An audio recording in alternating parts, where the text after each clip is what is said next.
சர்ச்சைக்கு ஆட் பண்ண நினைக்கிறேன். இன்றைக்கி என்ன பார்க்கலாங்களா? வாங்க பார்க்கலாம். இன்றைக்கி மீன் குழம்பு வாங்க எப்படி செய்யணும்னு பார்க்கலாம். மீன் வந்து கட் பண்ணி வச்சாச்சு. அதோட தலை பீஸ் எல்லாமே இருக்குது. வாங்க எப்படி செய்யணும்னு பார்க்கலாம். ஒரு கடாயில் நல்லெண்ணெய் சேர்த்துக்கலாம். மீன் குழம்புக்கு நல்லெண்ணெய் தான் பெஸ்ட்டாக இருக்கும். எண்ணெய் நல்லா சூடாகட்டும். சின்ன வெங்காயம் சேர்த்துக்கலாம்.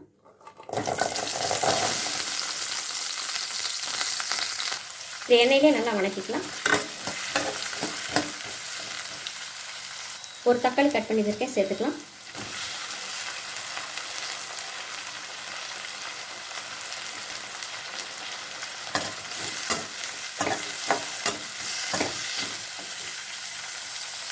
இது நல்லா வணக்கியாச்சுங்க. இப்போ இதில் சேர்க்க வேண்டிய மசாலா பொருளாக சேர்த்துக்கலாம். அடுப்பை சிம்மில் வச்சுக்கலாம். மஞ்சத்தூள் கொஞ்சம், மல்லித்தூள் சேர்த்துக்கலாம்.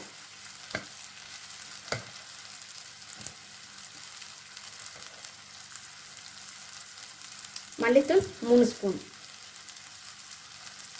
குழம்புத்தூள் 1 ஸ்பூன்,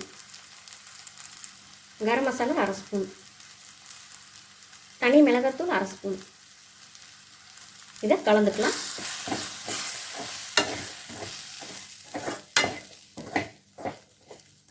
இப்போ அடுப்பு ஆஃப் பண்ணிடலாம்.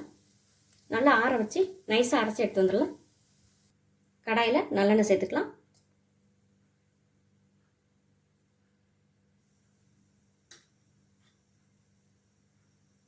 கடுகு சேர்த்துக்கலாம்.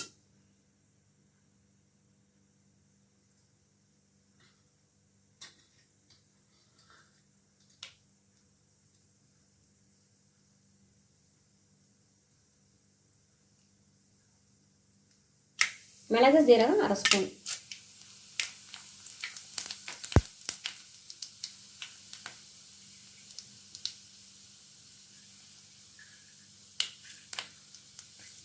கருவேப்பிலை கொஞ்சம்,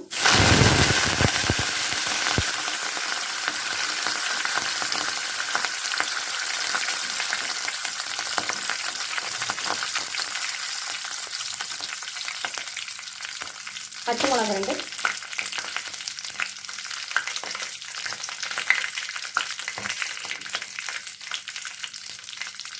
இஞ்சி பூண்டு அரை சேர்த்துக்கலாம்.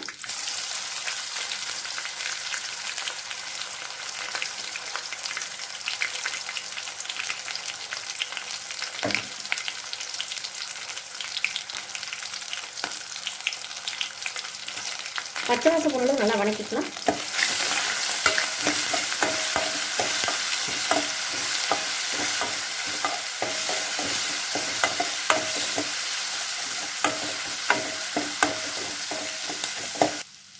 கரைச்சி வச்ச புளி தண்ணி சேர்த்துக்கலாம். வணக்கி வச்ச மசாலா பொருளை அரைச்சாச்சுங்க, சேர்த்துக்கலாம்.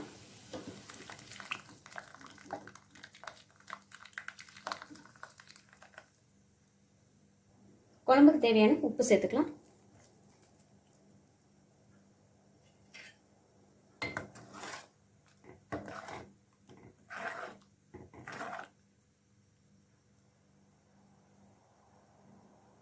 பச்சை வாசம் போல நல்லா கொதிக்கட்டுங்க. குழம்பு நல்லா கொதிச்சிச்சுங்க. இப்போ அதில் மாங்காய் சேர்த்துக்கலாம்.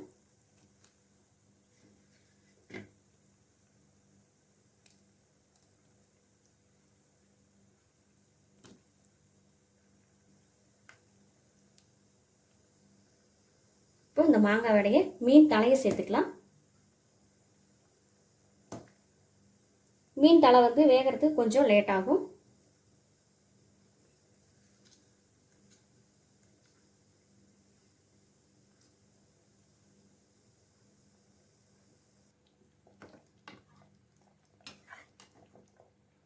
மாங்காய் இன்னும் கொஞ்ச நேரம் வெந்தால் போதும். இப்போ மீன் சேர்த்துக்கலாம்.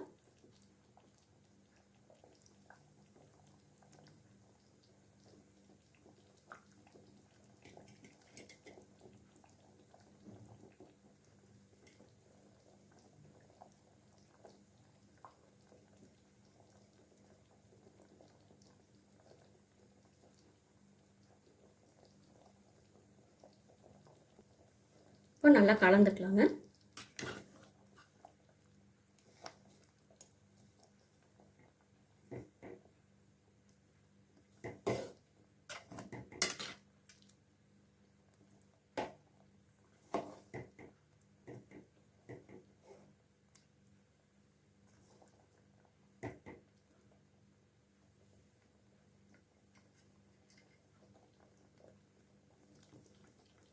ஒரு 4-5 நிமிஷம் இருந்தாவே போதுங்க, சீக்கிரம் வந்து மீன் வெந்துடும்.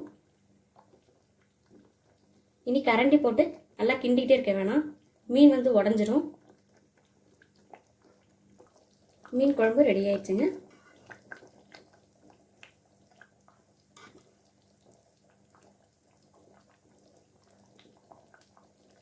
அடுப்பு ஆஃப் பண்ணிடலாம். கரண்டி போட்டு கிண்டி விடாமல் கடாயை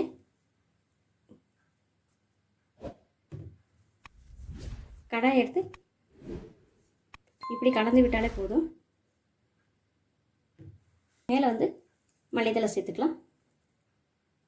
சூப்பராக மணக்க மீன் குழம்பு ரெடி ஆயிடுச்சுங்க. நீங்களும் இந்த மாதிரி செஞ்சு பாருங்கள். சுதா ஸ்ரீ சமையல் பார்த்ததுக்கு ரொம்ப நன்றிங்க.